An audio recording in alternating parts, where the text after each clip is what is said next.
Alô, comunidade das redes sociais! Mais uma vez aqui para tratarmos de mais um tema. Mas antes de entrarmos no tema de hoje, gostaria de solicitar você mais uma vez para você se inscrever no nosso canal, para você acionar o sininho para receber notificações de novos vídeos. Dê o seu like, faça o teu comentário e compartilhe com outras pessoas. Mas dê o seu like. Se você não der like, nosso canal não sobe na plataforma do YouTube. Compartilhe para que a gente divulgue a importância que há, penso eu, modéstia à parte, neste canal. E qual o objetivo deste canal? O convite para que a classe dos professores venha para o debate público, para que nós estejamos no debate. Porque o professor precisa ter voz. A pandemia está mostrando que todos estão falando, os políticos falam, os jornalistas falam, a imprensa fala, os debatedores estão aí falando o que devemos fazer, voltar ou não, sem entrar no mérito. Mas cadê o professor que está na linha de frente? O professor precisa ter voz. Então é importante que esse canal seja divulgado para que ele seja uma frente política e social para divulgar a importância da voz do professor na sociedade. Então, se você é a favor disso, divulgue, dê o seu like, faça o teu comentário. E a importância desse canal também é para que nós venhamos a combater o pensamento binário. Esse pensamento binário que entende que você precisa ter um inimigo para chamar de teu. Você precisa ter um inimigo para chamar de seu para que você seja um debatedor coerente. Então, é importante que você combata o seu inimigo independente de qualquer coerência. Se você entende, por exemplo, que você concorda com a política do Bolsonaro, tudo bem. Eu acho difícil, né? Mas tem gosto para tudo. Mas dizer que o Bolsonaro é honesto já é demais, né? É o mesmo de eu dizer que o PT não se corrompeu. Como não? Como assim? E aquela gama de dinheiro todo que foi devolvido? Não foi dinheiro de corrupção? Então o PT não é corrupto? E Bolsonaro, que havia demitido uma pessoa que fez uma viagem para a Índia com um avião do governo, o que é corrupção? Porque corrupção não é só roubar dinheiro. Fora as rachadinhas, ou seja, peculato, ou seja, roubo de dinheiro público. Né? Mas o pensamento binário ele precisa bater o pé. Não, o Lula é honesto. O Lula não sabia. O Bolsonaro é honesto. Não, né, gente? O pensamento binário acha que ele está na política para brigar com o vizinho, para brigar com seu oponente das redes sociais. Não, é importante o mínimo de coerência. Então vamos combater o pensamento binário nas redes sociais. E também você pode participar do meu grupo de Facebook, Filosofia com Eldon Rosa Masson sempre com 2 S e tudo junto. E vá também ao meu blog, Filosofia com Eldon Rosa Masson, através do endereço rosamasson.blogspot.com. O tema de hoje é o que Moro representa. Sérgio Moro representa alguma coisa muito significativa na sociedade brasileira.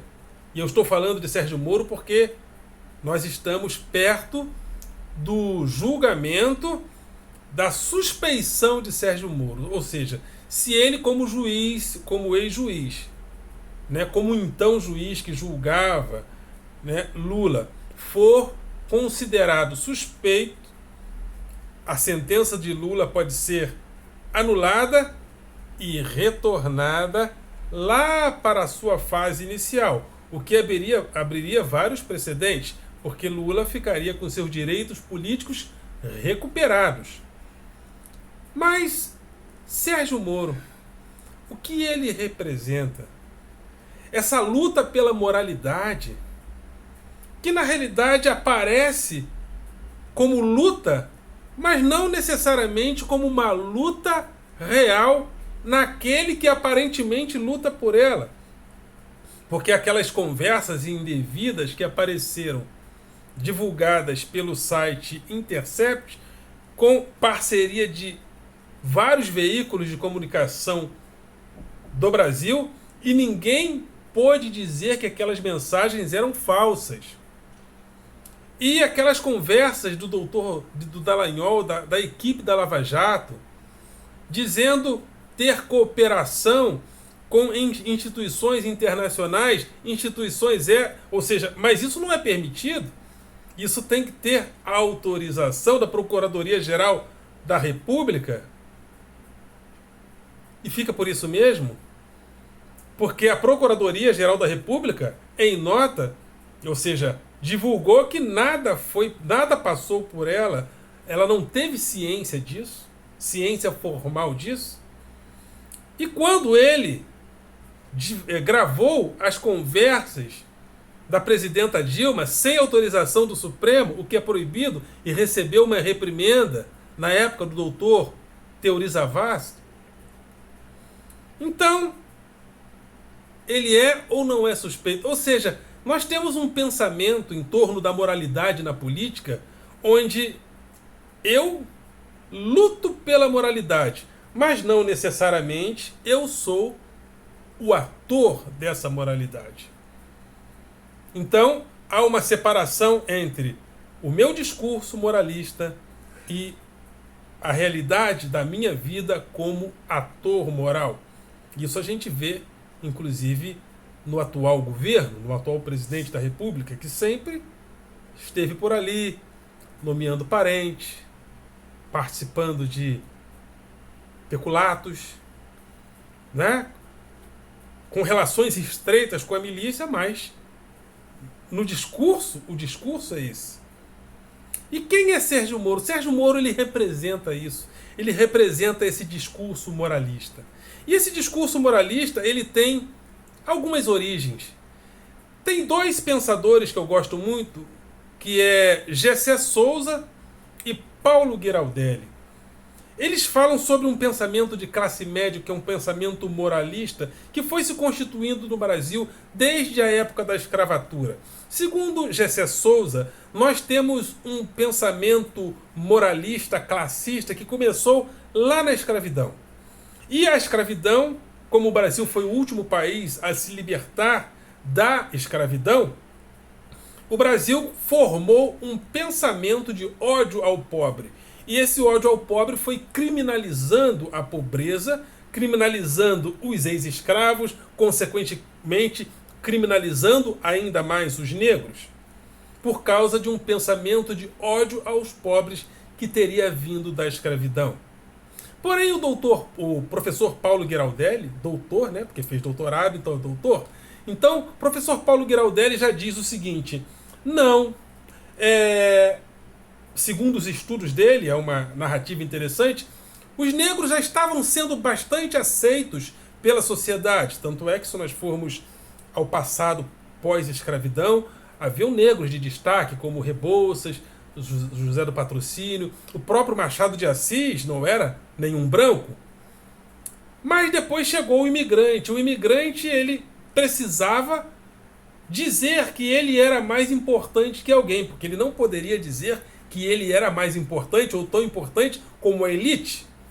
E ele veio, inclusive, trabalhar em maneiras bastante precárias nas fazendas de café do Brasil. E ele precisava se diferenciar de alguém. Então ele escolheu o negro para se diferenciar. E como o negro estava em condição mais degradante na sociedade, sem arrumar emprego, porque quando acabou a escravidão, eles foram jogados na sarjeta, e a mão de obra branca foi substituída, ou seja, a mão de obra branca europeia substituiu a mão de obra negra. Então o negro foi para a sarjeta e começou a ser taxado, principalmente por esse imigrante que chegava, de vagabundo, de bandido.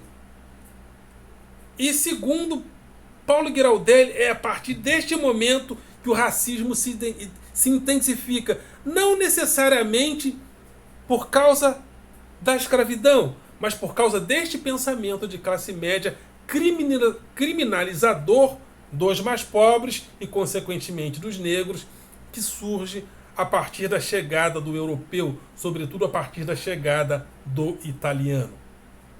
Esse pensamento de classe média moralista, que diz: eu sou bom, a minha família é boa, a minha família de sangue europeu é bom, mas vocês são bandidos, vocês são ladrões, vocês são vagabundos. Esse pensamento moralista, ele se encarna no Brasil, segundo Paulo Giraldelli, a partir da chegada do europeu, principalmente.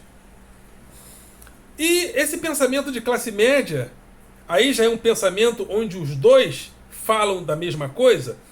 Quando a UDN foi formada a partir do final da primeira metade da década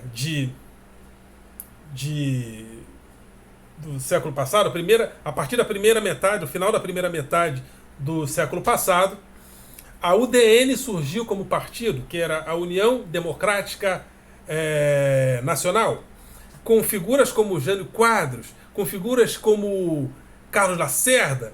Jânio Quadros, uma figura até engraçada, né?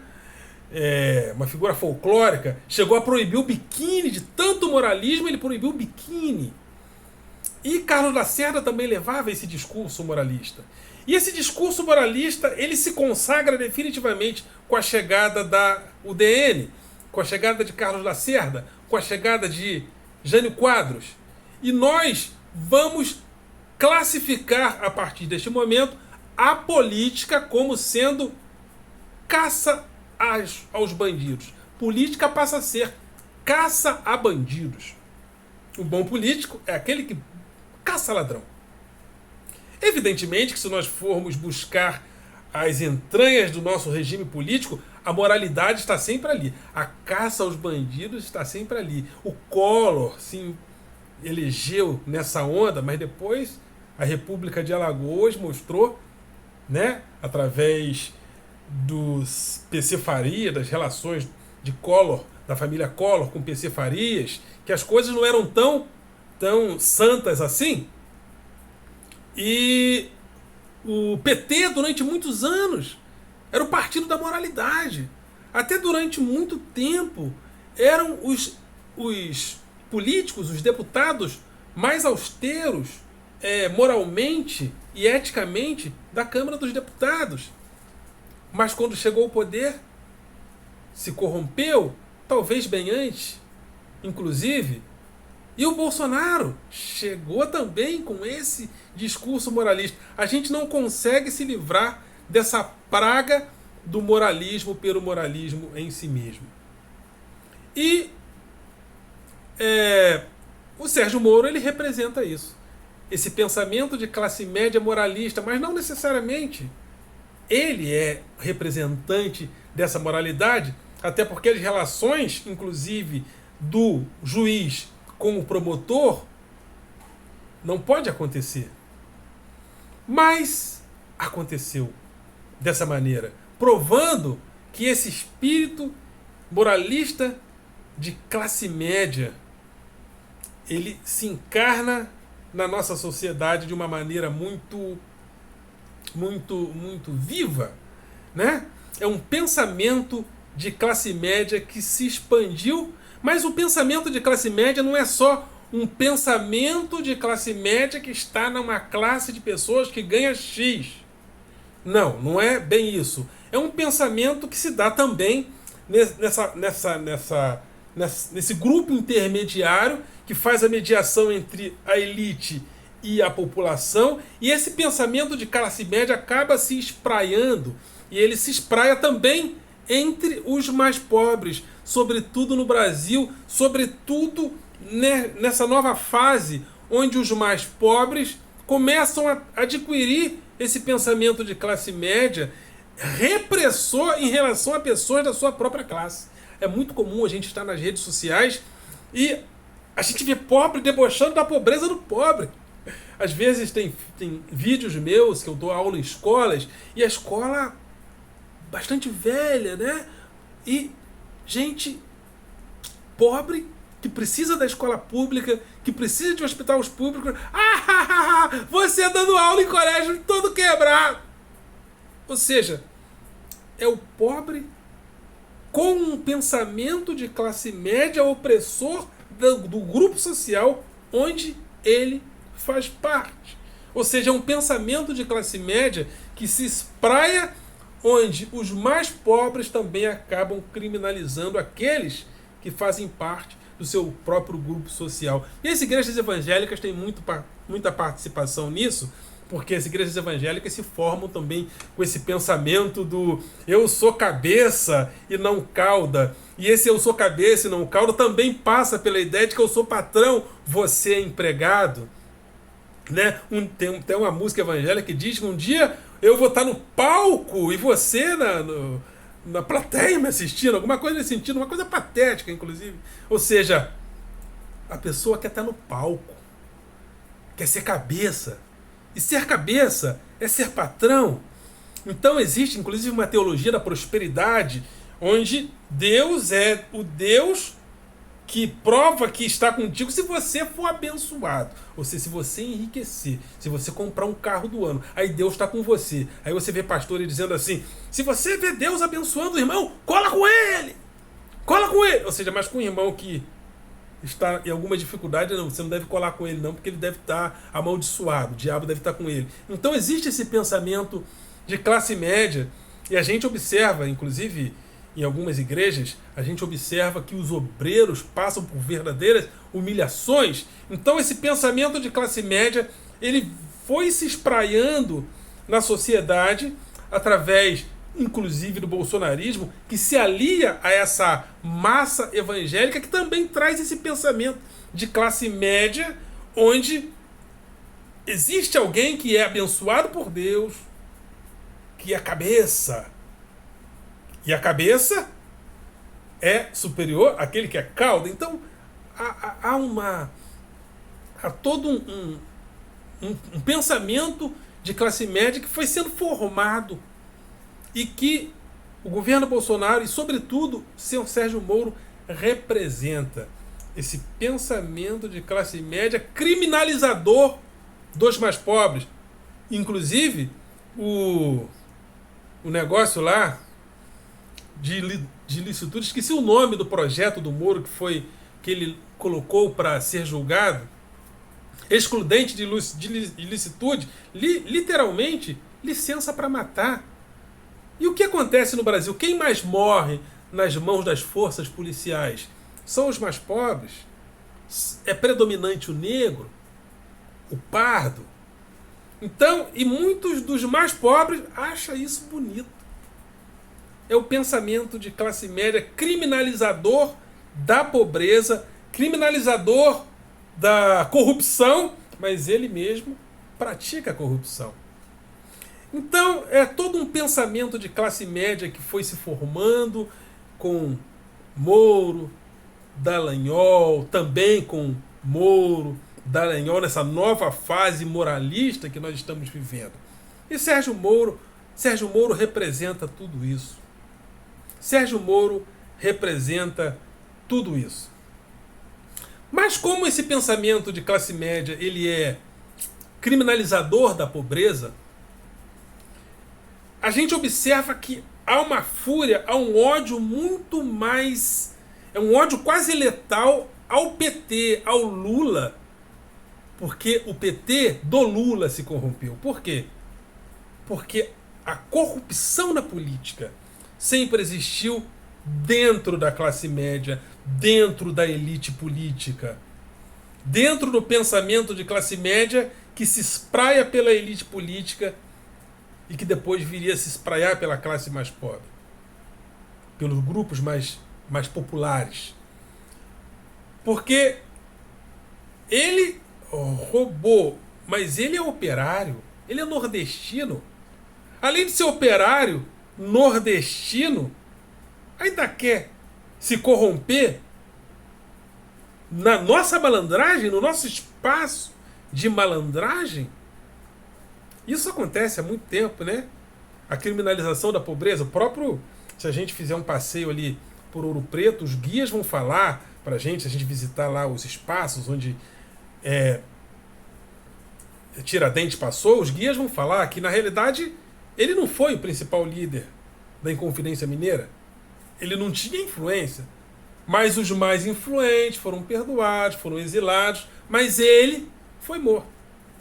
Ou seja, até ali a gente observa uma certa criminalização a mais àqueles que são mais pobres.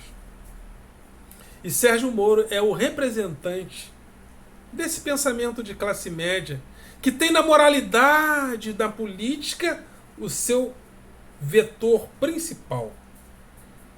Né? E o Brasil nem é o país, segundo várias pesquisas, inclusive da Transparência Internacional, o Brasil nem é o país mais corrupto do mundo. Existe uma lista, né, de percepção da corrupção em vários países do mundo. Há países que são mais corruptos que o Brasil, como, por exemplo, a Rússia e a China. Há países... E o que marca a corrupção é a desigualdade, né? Países onde quase não há desigualdade, quase não há corrupção. Países onde há, como por exemplo a Suíça, Suécia, Canadá, Austrália. Países onde há muita desigualdade e quase 90% de gente morando em áreas degradadas, como a África Negra. Ali há muita corrupção. E uma corrupção mais ou menos mediana, mas em uma quantidade mediana em relação a muita corrupção que há em determinados países. Né?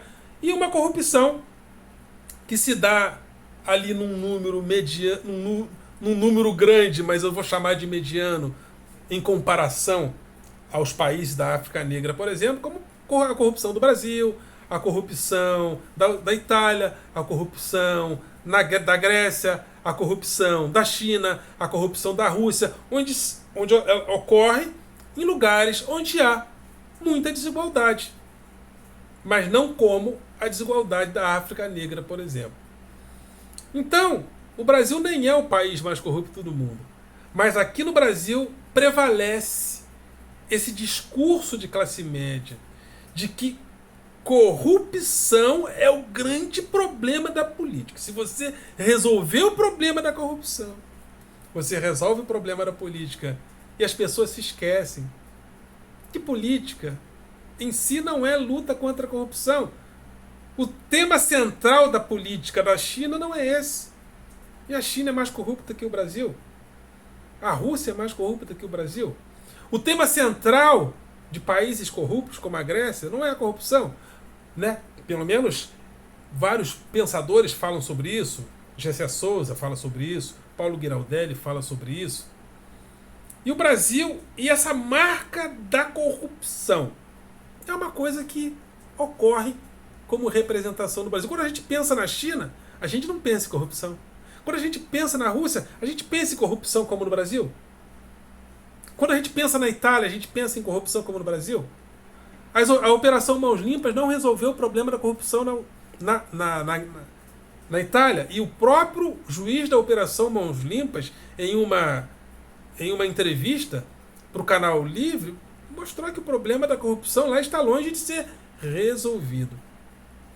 Mas aqui o problema da corrupção, como um discurso de classe média, se tornou o centro do problema político. E é importante para desconstruir um pouco essa narrativa que está emprenhada em nós. A gente começa a falar de política, a gente começa a falar de quem roubou, quem não roubou, quem roubou, quem não roubou. É o roubou e não roubou que dá voto. Mas educação de qualidade não dá voto. Aí o político não investe nisso. Se educação de qualidade não dá voto, por que o político vai investir em educação de qualidade? Né? Política é luta de classe. Política é luta pela hegemonia. Política não é, o centro da política não é a luta contra a corrupção. Corrupção é crime e deve ser tratado como coisa de polícia. E não a corrupção deve ser a centralidade da política. Então, eu fico esperando esse julgamento da suspeição do juiz Sérgio Moro. Acho que está bem encaminhado, porque a operação spoofing, né, a defesa do Lula, segundo o Supremo, vai poder ter acesso a dados da operação spoofing. Todo mundo tinha acesso. A polícia, a acusação, mas a defesa não tinha acesso. Cadê a ampla defesa? Né? Sérgio Moro manipulou certos diálogos, tirou certas coisas, editou demais. Né? O site Intercept fez um trabalho bastante elucidativo. E eu fico esperando esse momento. Sérgio Moro ser julgado pelo Supremo como suspeito no caso Lula. Não para que Lula seja inocentado, mas para que haja justiça e que ele seja novamente julgado. Sérgio Moro é um crápula. Ok, galera? Vocês são do coração.